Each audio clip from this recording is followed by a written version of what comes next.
Welcome to Bloodbath and Beyond. Today we review Aquarium of the Dead. Don't touch the glass.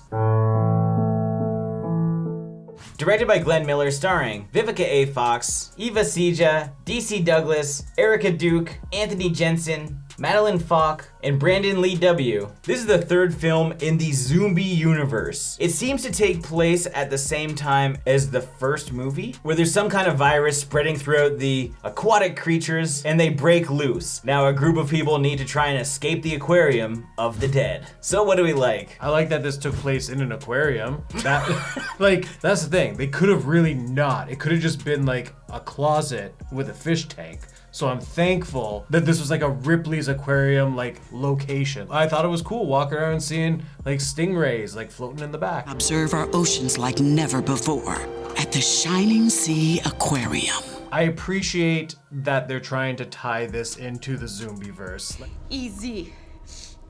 Eden Zoo. It's kind of fun. It's Asylum. You know, they're gonna take jabs at their own films. They're gonna make references to other work. We saw it in Sharknado when they made reference to Lavalantula. It is kind of fun.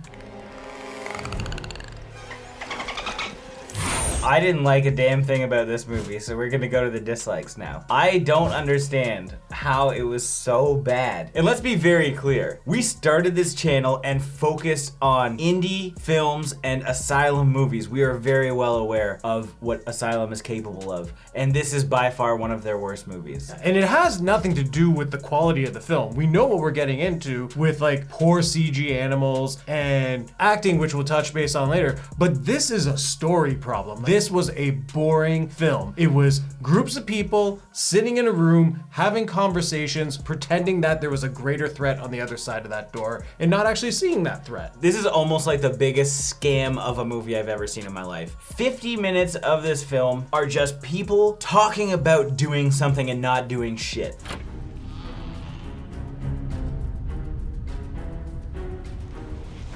It's clear. And when they do, they'll leave a room, walk around, they're like, oh shit, there's stuff following us, when there actually isn't. It doesn't show it. There's something happening to the animals. They're everywhere and they're attacking. And then they end up back in the same place after traveling around for a while. It's you were just in this theater 30 minutes ago, and then they're just calling up Vivica A. Fox, who's in the security room, and she's just yep, nothing's really happening here. And it just keeps repeating. It goes over and over and over again through these exact same steps. And they are just masters of convincing the audience that things are happening when zero is happening. There it is. Oh, Jesus, go! Even to the point that every time they leave the room, the only threat they run into is the alligator, crocodile. 2 times they hid behind something and you had the same shot of the cutout crocodile going in front of the lens. And the one time they just didn't even bother hiding, they just stood there and didn't move. So there was no threat. There's been flooding in here too. But Dr. Karen James was probably the worst part about this whole movie, because she's almost like a side character, even though she caused all of this shit. She's always in the background and she's always looking around, making weird faces when it's uncalled for. If somebody's talking, she's mouthing what they're saying. She's extremely distracting. She adds zero to the movie. There's even instances where they just don't even have her in the shot and they're oh, she took a different way. Where's Dr. James?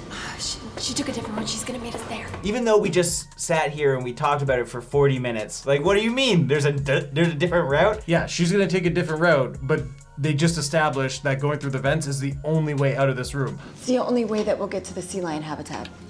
Another character that I just hated, and this wasn't necessarily his acting per se, but it was DC Douglas, who is the voice of Wesker from the Resident Evil series, but he is cast in a role where he's supposed to be 30. A millennial? Yeah, because he's making fun of boomers. Definitely don't want these bad boys taken up in a tornado. Why would a shark be in a tornado? Yeah, never mind, it's a boomer joke. He's trying to be really hip and uses all this fucking lingo that he shouldn't be. And arguably, sure, I do the same thing. But I'm not as stupid as this guy. Dude, so uncalled for. And his counterpart in Skylar. Skylar.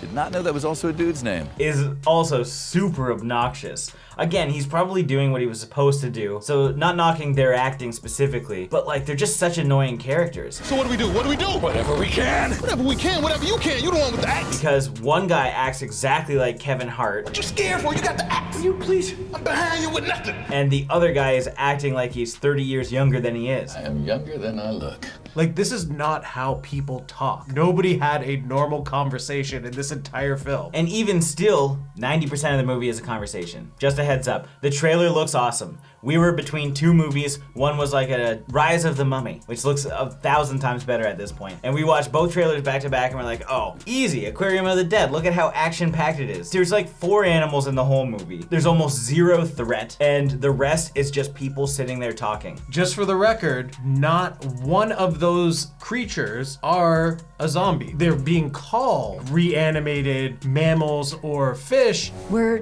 dealing with a reanimated specimen. but they didn't apply any textures to like make their like skin decay or like have them lose limbs or show that they were dead. They had white eyes. Yeah, white eyes. The movie is called Aquarium of the Dead. We have walruses, we have alligators, there's an octopus, and starfish. The poster is like a piranha or something. You're like, cool, a fish movie. And it's just whatever CG models they had laying around, and they're like, yeah, let's just use these. Spider crabs. Come on, why isn't there any fucking fish? The moment that they started making this movie, it's like, wait a second, unless we flood this whole building, they wouldn't be able to get around, so we need to use things that can walk on land. And that's the worst part of the whole thing is they wanted you to believe that the entire building was flooded, hence why it was locked down. Then they open the doors consistently and there's no water. Or if there is, it's like a really small amount. Damn!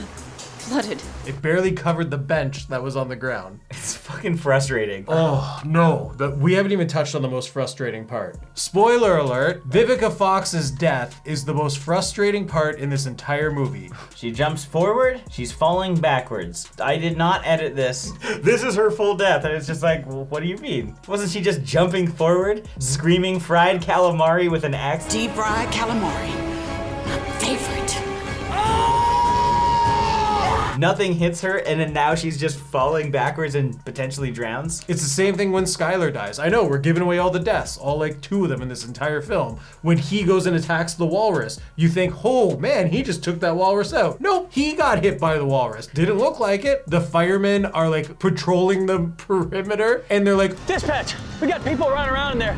Animals are loose. We gotta get them out. cut to shot. It's just a crocodile. And there's no people in the scene. They just put audio of screams. Everything in this movie is just so frustratingly bad. Now it's time for our final thoughts and ratings. I really didn't like this movie. Despite taking place in an aquarium, it had very little to do with aquatic life. The acting was pretty bad. At least the writing. The acting was bad from some people. The writing was terrible. I did like our lead. I didn't put that in our likes, but I thought she was good at what she was doing. She was the most competent actor. She was a babe as well, and she's the best part of this movie. But like, the whole thing is boring as hell. They just sit around and talk about what they're going to do. Things are happening off screen that they explain to you later. I ain't never seen artists act like that.